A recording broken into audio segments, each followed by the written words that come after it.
Hello everyone welcome to my cooking channel. चलो आज पोटल बैगण आलू देकरी गोटे सॉलिड वाला गोटे माने चकटा बनैया बिना प्याज रसुणर आ खाया को एते टेस्टी लगे जे कहियार नहीं।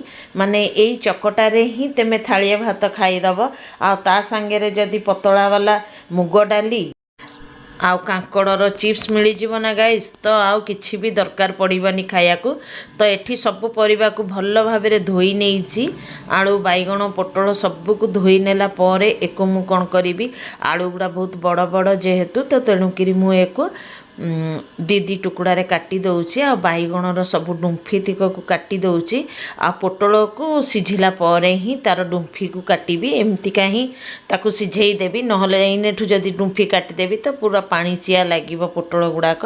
आ एगुड़ाक देसी पोटल बहुत मीठा लगे खाया को।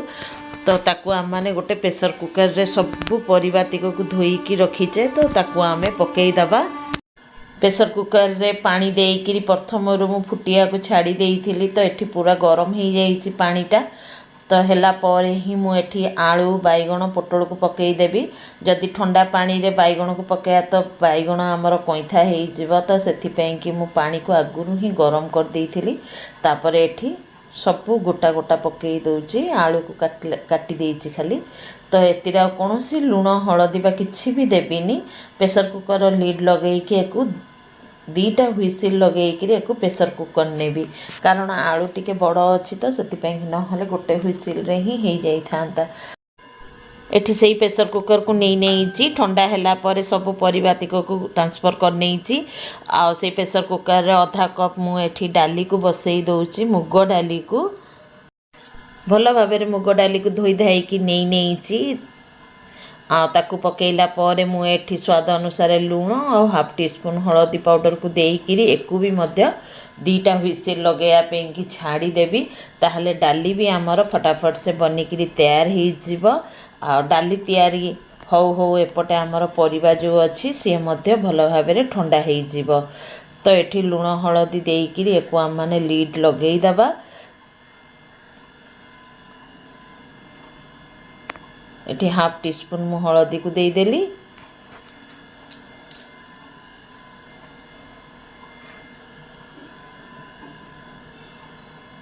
लीड लगेइकिरी एथरक आमे दीटा हुइसिल एतिरे देई दबा। डाली आमर बढ़िया भाबे रे सिझी जिवो, टिके दाना दाना रहिबो, देखा जिवो जेमतिका सेई भलिया डाली हबो। आ टिके पानिया पानिया डाली हेले ना गाइस खाया को पूरा मजा ही जिवो। एपटे डाली हौ हौ आमे एपटे चलो कांकड़र पूरा चिप्स को बढ़िया भाबे रे भाजी नबा। एठी मु कांकड़ नहीं लुण हलदी गुड़े नहीं।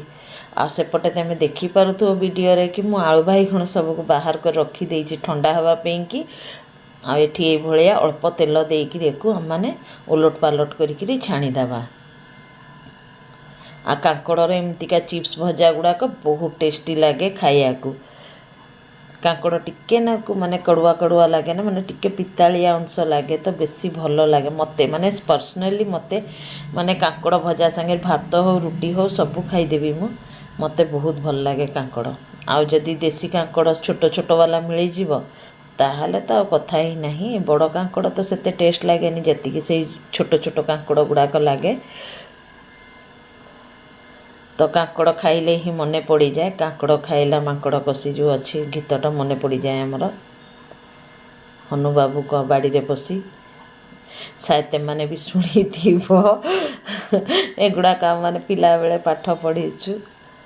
पाठ तो आम पढ़ीनु एगुड़ाक, कारण मु तो टाटा रे पाठ पढ़ी तेणुक एगुड़ा तो पढ़ीनी, किंतु बाबाठू आमर सब बेले गीतटा मैंने शुणु आमर भी मुखस्थ हो जाइए। एपटे कांकड़ भजा हो हो एपटे आलू बैगण पोटल सब ठंडा हो जाइए। चलो फटाफट से आम मैंने को चकट नवा। तो एठी जो कांकड़ सॉरी पोटलर जो डुम्फी गुड़ा थिला ताको छड़ेई देली, आलू को छड़ेई देइछि, बैगणर भी चोपा आमे छड़ेई दबा। आ बैगण भितरटा निहाती देखि नब, वर्षा दिन पोक जोक हो पारती ठिकना नहीं आजिकल। तेबे भी मु देखिकी पकईथी बैगण गुड़ाक कोणा नथिला, तो भल ही बैगण तेबे भी तुम चेक कर नब, कोणा न थाइकरी भी मु थर थरे थाए। तो ये भाव थे चेक निहाती करनब बैगण को तापर आलू बैगण पोटल सबको भल भाव चकटी दब।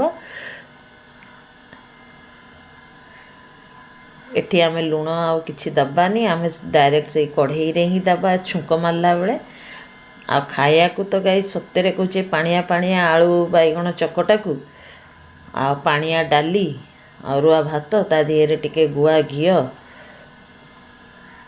लेंबूर गोटे माने पाग होइथिबो लेंबू लंकार लेंबू लंका धनिया पत्रर गोटे पाग सेटा माने एते टेस्टी लागे ना गाई सत्तरे कहचे अरुआ भात संगे पूरा जमे एकदम से पागटा निहाती करदब। एठी मु सेई कढ़ईटा नहीं जाइछि 1 टीस्पून 5 फुटण को नहीं गली आउ एठी मु सुखिला लंका और कंचा लंका उभय को नहीं से बास्नाटा बहुत बढ़िया आसे। सुखिला लंकार गोटे अलग बास्ना आ कंचा लंकार तुम देख गोटे अलग बास्ना। कंचा लंकाटा तुम राग दब आ सुखिला लंकार गोटे चकटारे गोटे बास्ना दब बढ़िया लगे। एतिरे कलरटा टिके कला कला देखा जिबानी बोली टिके नाको हळदी पकेइदेली 1/2 टीस्पून खने तो ताकू तेल रे पकेइले ही कलरटा भल देखा जाउ तेणु कि टिके मिसेई देली। मिसेई देला परे जो चकटिकी रखिथिले ताकू आमे पकेई दबा पकईकी गुड़े गाड़े दबा। एठी आमे भल भाव गुड़ेकिरी स्वाद अनुसार लुण को देदबा कारण मु सिझेला बेले भी लुण को देई नथिली तो डायरेक्ट ये चकटारे ही लुण को दे दउची। हलदी पकया द्वारा चकटाटा आमर केड़े सुंदर देखा जाउची तार कलर देखिले ही खाइबा को इच्छा हबो। आ ई भलिया भाबरे चकटा जदि तुमको अरुआ भात रे मिल जाए ना तो आउ किछि कहियार नाही। तो भल भाबरे गुळेइला परे 2 डिंफ मुठी भृषंग पत्र पकई दउची कारण आगुरु तड़का मारला बेले मु भृषंग पत्र यूज कर नथिली। भृषंग पत्र देले तो जानिच पूरा तेल छिटका मारिकी पूरा जगाटा माने पूरा मैला कर दिए तो सेतिपाई कि मु परे ही भृषंग पत्र सब बेले यूज करे जहाँ फल बास्ना तो आसे किंतु तेल फेल एते छिटका छिटकी भी करेनी। आउ आमर भृषंग पत्रर बास्ना नहीं कि मतलब तो परे पकईकि मु गुड़े दउची। तमें भाबनी गाइस कि मुझ भृषंग पत्र दवा को भूली जाइए आईने दौची मु भृषंग पत्र टिके ना दवा को लेट करे कारण पूरा तेल चिकिटा हो जाए ना पूरा एकदम किचन टा को मते साबुन दे के पूरा घसीक धोइया को पड़े से कि काम चरुनी टिके अच्छी तो से कि मु टिके परे ही यूज करे। तो ये आमर चकटा पूरा पूरी प्रिपेयर हो जाइए देखिपे तो चलो फटाफट से आम मैंने डाली रे तड़का लगे दबा। एठी तड़का पैन रे मु जीरा आउ सुखिला लंका और हेंगु टिके पकई देली।